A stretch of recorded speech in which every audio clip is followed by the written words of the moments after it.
Halo guys, kembali lagi ke channel ini. Selamat datang bagi yang pertama kali datang juga, dan selamat kembali bagi yang sudah pernah menyaksikan kontennya. Nama aku Antonius, dan jangan lupa like, subscribe, share, komen, dan apapun. Yang penting just get the word out, oke? Jadi kali ini kita akan lanjut ke tutorial penggunaan software Adobe. Jadi software kali ini yang akan aku introduce adalah namanya Adobe Lightroom Classic. Nah, tentunya bagi orang-orang yang udah familiar tentang software Adobe, tahu kalau Adobe memang ada banyak macam lah ya. Seperti kita udah pernah cover Photoshop dan Illustrator, jadi kali ini adalah di bagian Adobe Lightroom. Jadi apa yang membedakan Adobe Lightroom dengan yang bedanya, terutama di Photoshop? Karena di episode sebelumnya kita juga ada pernah cover bahwa salah satu capability dari Adobe Photoshop adalah untuk mengedit foto juga. Jadi apa bedanya dengan mengedit di bagian Adobe Lightroom? Nah, mari kita cek langsung ya. Jadi aku coba share screen sebentar. Ya, jadi moga-moga ini adalah share screen yang kalian sudah kelihatan. Jadi secara fundamental, Adobe Lightroom Classic ini adalah suatu aplikasi mengedit foto yang dimana foto ini bisa diedit secara massal dan juga bisa diseleksi secara langsung di bagian Lightroom ini. Jadi essentially software ini adalah alat untuk kamu mempermudah sorting images, mengedit on the spot, dan juga untuk mengarahkan preset-preset yang udah ada dengan format yang sama. Jadi kalau di Photoshop pengeditan image itu lebih bersifat individual.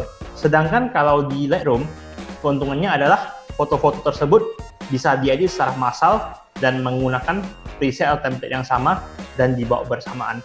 Jadi untuk para fotografer ataupun orang-orang yang berkecimpung di dunia fotografi ya, tool ini adalah salah satu tool software yang paling kalian sering pakai. Tentunya di industri luar selain software Adobe masih ada banyak lagi yang menggunakan prinsip serupa lah. Bahkan ada profesional fotografer yang juga memakai software-software yang lebih canggih.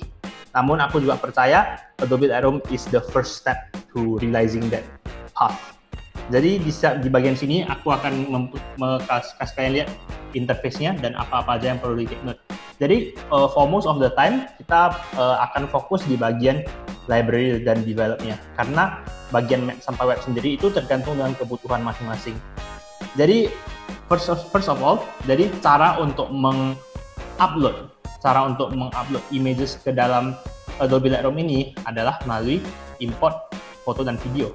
Jadi dengan penggunaan tombol import foto dan video ini, kalian bisa memasukkan image-image yang kalian akan menggunakan dalam proses pengeditan sendiri. Jadi misalnya di sini nih, aku udah ada image-image-nya. Dan secara default, kalian akan melihat foto-fotonya akan terpampang di bagian library ini dan juga akan disortir berdasarkan foldernya masing-masing.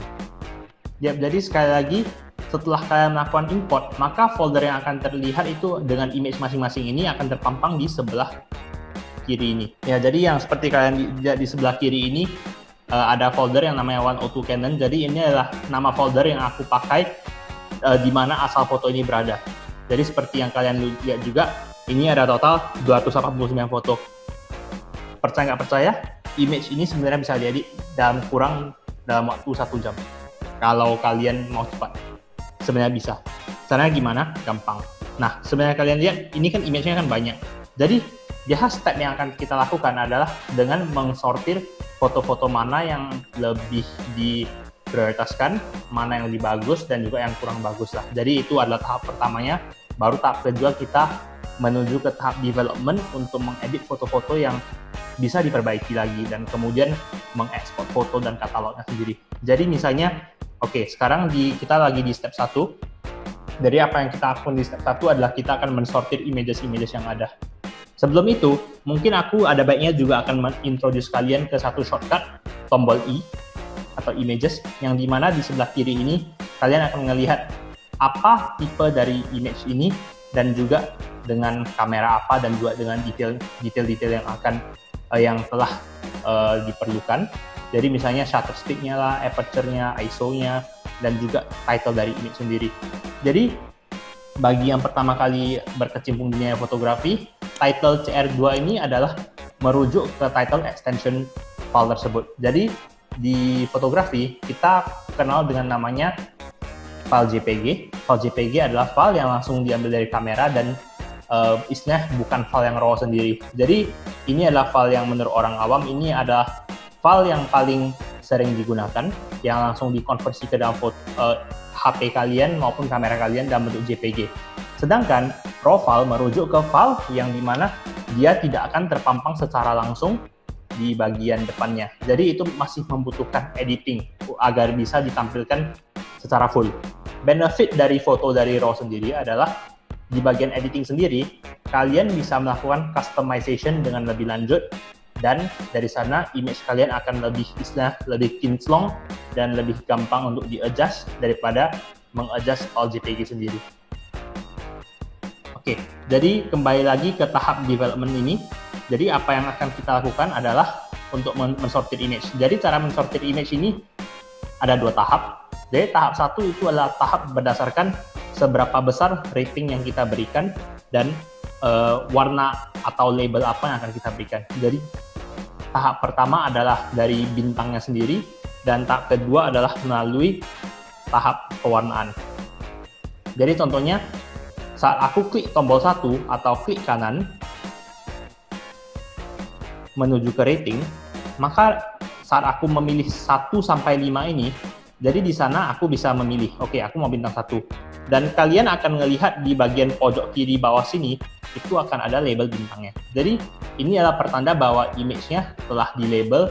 Jadi kemudian pada saat tahap sorting, misalnya aku pilih bintang 1, nah, image dengan label bintang 1 ini akan keluar, dan sisanya itu akan disembunyikan, semacam seperti tombol sort function. Jadi personally kalau dari aku sendiri, gimana cara aku sort foto-foto ini, aku akan sort berdasarkan over a general foto, mana-mana saja yang bisa dilakukan, dan kemudian sortir berdasarkan mana yang lebih bagus, dan kemudian ratingnya sendiri akan dinaikkan. Jadi secara crash course, misalnya aku rasa foto ini bisa diperbaiki, maka aku langsung kasih ratingnya, dan begitu juga dengan beberapa foto-foto yang lain. Jadi untuk mempercepat prosesnya, aku hanya akan sortir beberapa foto dan melakukan demonstrasi selanjutnya. Nah, kalau misalnya foto yang terlalu dark ini, apakah bisa diselamatkan? Kita akan coba. Begitu juga dengan image-image yang sebenarnya masih oke ya. Tapi kalau image yang sudah terlalu blur atau yang tidak sesuai dengan preferensi kalian, by all means jangan tanggung-tanggung, jangan diseleksi. Karena kadang-kadang those hesitance, kayak keraguan itu yang malahan akan menjadi faktor yang membuang waktu. Ya, jadi ini ada beberapa image yang misalnya aku udah seleksi. Jadi dengan bintang 1, baru selanjutnya kita akan maju ke bintang 2. Nah, bintang 2 ini adalah di mana kita akan menseleksi secara lebih kritis image-image mana yang sebenarnya lebih cocok untuk kita edit. Jadi misalnya kategori yang misalnya lebih bagus lagi, atau misalnya yang membutuhkan attention untuk diedit lah. Jadi itu tergantung, there is no standard way of putting the star, itu tergantung ke preferensi kalian. Misalnya kode 1 adalah yang paling buruk, atau misalnya justru adalah kode yang paling bagus, itu terserah kalian. Tapi biasanya cara kerja dari Lightroom ini tentunya bintang 5 adalah yang the best of the best lah ya. Jadi usahakan bisa diingat formula tersebut. Ya, jadi misalnya kalau kalian sudah lihat di sisi setting ininya, jadi makin banyak bintang aku set, jadi fotonya akan semakin selektif. Dan jangan lupa juga tadi aku ada mention soal yang bagian sorting berdasarkan flag, jadi color. Jadi apa yang akan dilakukan adalah klik tombol kanan, kemudian set color label.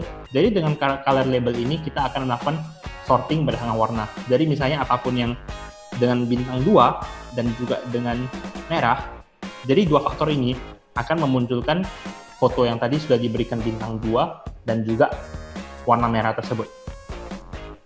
Dan last but not least, ada satu faktor lagi yang mempengaruhi, karena fotografer biasanya foto on average bisa sampai ribuan foto ya. Jadi satu lagi fitur yang akan di highlight adalah bagian flag, unflag, dan rejected. Jadi by default semua foto itu adalah unflag. Nah, apa perbedaan flag dan rejected? Jadi foto yang rejected adalah foto yang dimana kalian sudah ngerasa oke, aku udah nggak mau lagi, jadi nyata rejected. bukan berarti di delete, tapi ini akan diberikan satu gray label ya. Jadi kayak akan kamu lihat ini ada satu icon kecil yang dimana flagnya itu turun ke bawah. Sedangkan kalau dengan flag up itu adalah attention-nya bakal dinaikkan lagi. Jadi ini ada tombol bintang, ada merah, dan juga status yang flag, unflag, dan yang rejected. Jadi ini ada 3 status yang kalian bisa perhatikan juga. Jadi overall ada 3 cara filter ini, yaitu dari flag, bintang, dan juga dari warna sendiri. Nah, selanjutnya ke bagian fase development. Jadi yang akan kita lakukan di fase development adalah kita akan mengedit fotonya. Jadi bagian dari sini yang perlu kita highlight dulu adalah di bagian histogramnya. Jadi histogram adalah indikasi apakah foto kamu itu sudah properly expose, overexpose, atau underexpose nggak. Jadi apakah terlalu terang, just nice, atau terlalu gelap. Jadi kalian bisa ngelihat di bagian atas ini itu ada ikonnya. Jadi misalnya kita aktifkan. Tujuan dari icon ini adalah untuk memberikan attention apakah foto-foto yang sudah ada itu terlalu gelap atau terlalu terang. Jadi kalau misalnya aku atur ke terlalu gelap, maka yang terjadi adalah foto ini yang bagian yang paling gelap itu akan muncul semacam indikator warna biru ini. Artinya memang fotonya sudah terlalu gelap. On the other hand, kalau misalnya aku taruh sangat terang, nah bagian yang terlalu terang ini jika diaktifkan tombol segitiga ini, itu akan muncul bagian merah ini yang artinya foto ini sendiri sudah terlalu terang. Jadi bagian itu sebaiknya dikurangi. Tapi bukan berarti semua yang merah itu kamu harus remove. Itu tergantung dengan kebutuhan masing-masing dan preferensi dari masing-masing fotografer.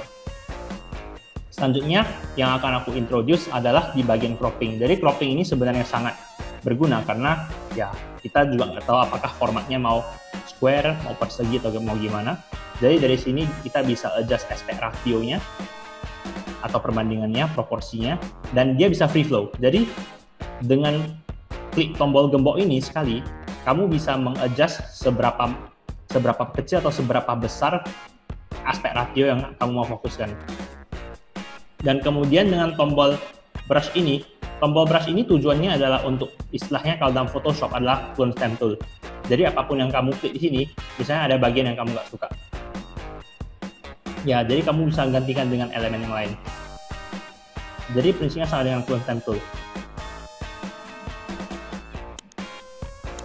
Nah, bagi fotografer yang suka foto landscape, pasti tahu dengan istilahnya yang namanya ND filter atau neutral density filter. Tujuannya adalah untuk bagian di mana satu bagian lebih terang, satu lagi lebih gelap. Jadi contohnya aku tarik filternya. Nah, kamu akan ngelihat bahwa satu bagian itu lebih diedit, sedangkan yang satu lagi itu tidak diedit sama sekali. Jadi ada semacam gradiasi filternya. Jadi kalau misalnya ada bagian atas yang mau digelapin, nah kamu akan melihat kalau foto sebelumnya itu yang atas lebih gelap daripada yang bawah. Dan tentunya ini fleksibel loh. Jadi kalau misalnya kamu nggak suka arahnya gitu ya, maka yang akan kamu lakukan, kamu set lagi arahnya di arah yang lain, dan kemudian di-adjust. Dan kalau misalnya ada area yang particularly mau di-highlight atau di-spot gitu ya, jadi kamu bisa seleksi areanya, dan kemudian kamu adjust. Ya, jadi ini bisa untuk pewarnaan, atau misalnya mau highlight satu area gitu ya, atau satu area yang kelihatan lebih terang daripada yang lain, itu bisa menggunakan tombol brush tool yang sebelah sini. Selanjutnya kita akan lanjut ke bagian overall pewarnaannya. Jadi pewarnaan color ataupun black and white. Jadi apakah kamu mau image-nya color atau black and white, itu bisa diatur secara langsung di sini. Jadi kalau color dia akan mempertahankan warnanya, sedangkan kalau black and white maka image tersebut akan dikonversi dari hitam dan putih. Nah, bagi yang sudah kurang lebih paham dengan konsep Photoshop tentang editingnya, tentunya temperature ini adalah untuk mengatur seberapa warm atau seberapa kuning dan seberapa cool dari foto tersebut. Jadi biru ataupun lebih kuning, atau lebih hijau, atau lebih ke arah ke merah atau ke unguan gitu. Jadi tergantung dari preferensi masing-masing. Tentunya exposure adalah untuk mengatur seberapa terang atau seberapa gelap dari images-nya. Begitu juga dengan kontras, seberapa kontras bagian terang dan gelapnya sendiri. Sedangkan ini highlight, shadow, white and black. ini adalah elemen yang lebih spesifik ke masing-masing pewarnaannya. Jadi kalian akan notice bagian yang highlight itu adalah bagian yang memang yang sangat terang yang akan diedit. Kalau shadow itu adalah bagian yang paling gelap yang akan difokuskan. White itu adalah secara general, dan black juga kegelapan secara general. Jadi salah satu advantage dari image raw atau misalnya in this case CR2 itu adalah rentang dari editing ini akan jauh lebih besar dan juga jauh lebih fleksibel dibandingkan dengan JPG. Karena JPG itu semua elemen highlight, shadow, white, dan black ini itu sudah dikompres. Sedangkan dengan CR2 semuanya masih dipisah masing-masing. Selanjutnya dengan tombol clarity ini, clarity hampir sama dengan kontras, tapi in this case tujuan dari clarity ini adalah untuk meningkatkan density antara yang putih dan dengan yang hitamnya. Jadi ini adalah semacam untuk meningkatkan kontrasnya 2 kali lipat atau 3 kali lipat tergantung kebutuhan. Vibrance dan saturation sebenarnya kurang lebih sama dengan Photoshop. Jadi vibrance itu untuk mengatur warna yang lebih muted, sedangkan saturation itu lebih ke arah bagian gaspol yang dimana warnanya semua diatur. Jadi nggak main-main, warnanya itu sangat kontras, sangat vibrant banget ya. Sedangkan kalau vibrance itu untuk mengatur secara lebih subtle, tergantung kebutuhan masing-masing. Nah, yang bagian ini, tonal curve itu lebih spesifik lagi kalau misalnya kalian mau ngedit bagian-bagian tertentu lagi. Jadi, yang atas itu lebih general. Ya, jadi yang atas itu lebih general, yang bawah itu lebih spesifik. Jadi, as you go along, you will see bagian saturation ini lebih ke arah bagian masing-masing. Hue-nya, kalau kalian mau adjust merahnya jadi lebih ke arah kuning, atau misalnya kuningnya lebih ke arah ke merah gitu, itu lebih fleksibel dan langsung hasilnya kelihatan. Jadi kenapa salah satu Adobe Lightroom ini salah satu aplikasi yang lumayan disegani dan juga diminati oleh kaum fotografer ya. Begitu juga dengan highlight. Jadi dengan highlight dan shadow ini, bagian yang highlightnya itu akan mempunyai unsur kebiruan, dan juga yang shadow ini akan punya unsur kekuningan gitu, tergantung dengan pemilihan warnanya sendiri. Nah, sharpening ini sangat subjektif tergantung dengan kebutuhan, karena kalau sharpening terlalu banyak, maka yang akan terlihat adalah image ini akan nampak titik-titik yang rada kurang disukai ya. Jadi biasanya sharpening ini akan digunakan dengan sangat berhati-hati. Begitu pula dengan noise reduction. Jadi sharpening dan noise reduction itu digunakan sesuai dengan kebutuhan. Nah, untuk biasa lensa-lensa yang lumayan unik dan spesial itu akan digunakan yang namanya profile remove chromatic aberration. Jadi fitur chromatic aberration ini untuk menghilangkan ada warna-warna yang kurang cocok dan itu langsung diatur oleh komputer. Dan dengan profile correction bisa mengadjust misalnya ada bagian yang kurang disukai oleh fotografer.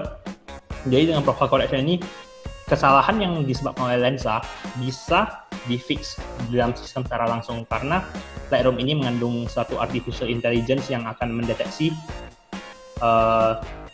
kamera apa, lensa apa yang dipakai. Jadi kalau ada kesalahan teknis yang berhubungan dengan kamera, Adobe Lightroom ini akan bantu untuk memfix masalah tersebut, tapi hanya untuk file yang extensionnya RAW ini seperti CR2. Makanya kalau mau edit foto dengan maksimal, itu sebaiknya file yang dimasukkan adalah dalam bentuk RAW file atau CR2 daripada file yang JPG. Dan kalau misalnya ada kesalahan orientasi, jadi kalian mau ngatur lebih ke vertikal ataupun lebih ke horizontal, ataupun untuk rotasi image, itu bisa diatur di dalam Adobe Lightroom. Nah, bagi orang yang suka melakukan efek vignette gitu, jadi kalau kalian lihat ada efek-efek yang kegelapan gitu ya, kegelapan di tepi-tepinya itu, kalian bisa ngatur di vignette sendiri. Jadi, kalau secara jujur, ini biasanya yang aku lakukan adalah melakukan highlight priority karena efeknya akan terlihat lebih pekat lah.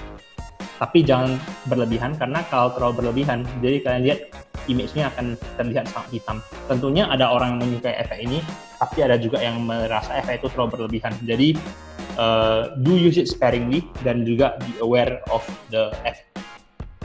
Dan tentunya kita juga akan melupakan fitur yang dimana before and after. Jadi, tombol shortcut before and after adalah tombol yang strip tapi terbalik. Jadi kalian akan ngelihat before dan afternya sendiri. Nah, kalau kalian mau cari di sini, ini bisa melakukan perbandingan. Nah, before dan afternya, dan juga bisa melakukan comparison between one image and another image ya. Jadi file apapun yang kalian bisa gunakan sebagai referensi. Nah, jadi kalian bisa melakukan perbandingan antara satu image dengan image yang lain.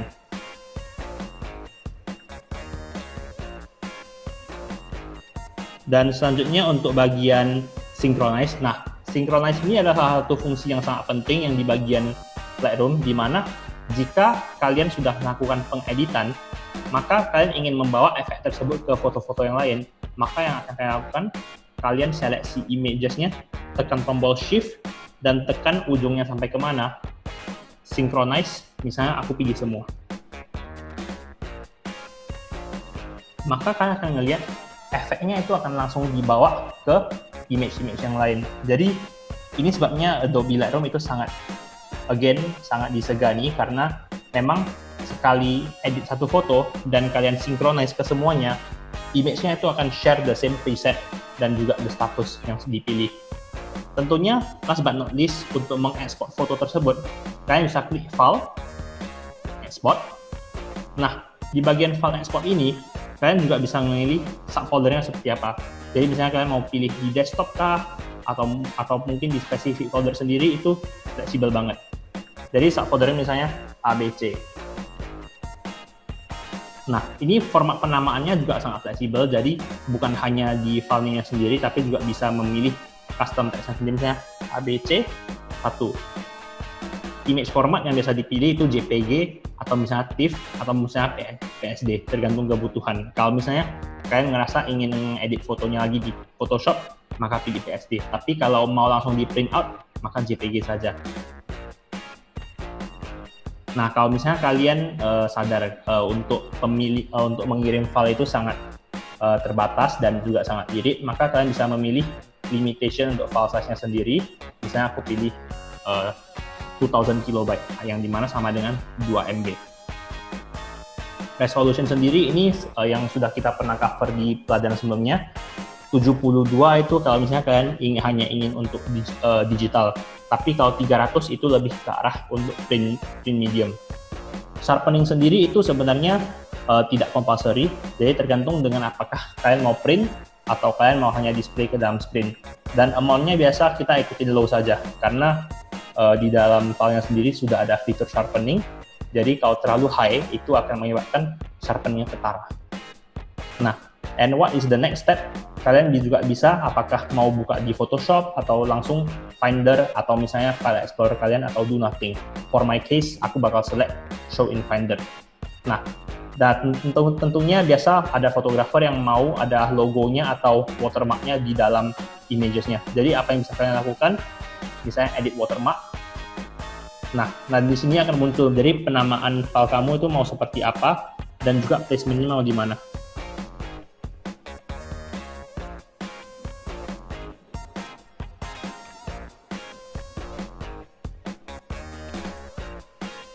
Ya, jadi seperti yang kalian lihat, ini ada penamaan logonya atau watermarknya yang sudah ada di sini, dan juga tinggal ditingkatkan opacity-nya untuk melihat apakah filenya lebih jelas atau enggak ada.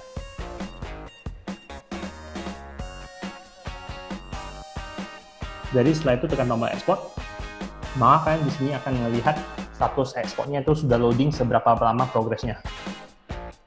Jadi tentunya file yang ada di ekspor semakin banyak ataupun size yang ada semakin besar, maka itu akan mempengaruhi seberapa lama file tersebut akan diekspor.